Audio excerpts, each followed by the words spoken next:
Bedelendürlerden ovadan toylu aslan. Seninle bukçalan bulanıp sen taşından. Nesip etsin diğerler cana can coralan. Mehremeyim edizeydi sen ovadan elimin udi. Can keven gözünün nuri arzum itlerinin bari. Mehremeyim edizeydi sen ovadan elimin udi. Can keven gözünün nuri arzum itlerinin bari.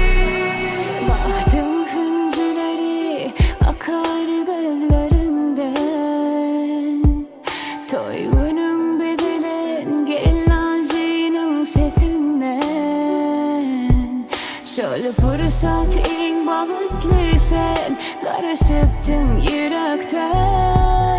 Şıngırdar düğmelerin hoşlaşıp mehrem öyün.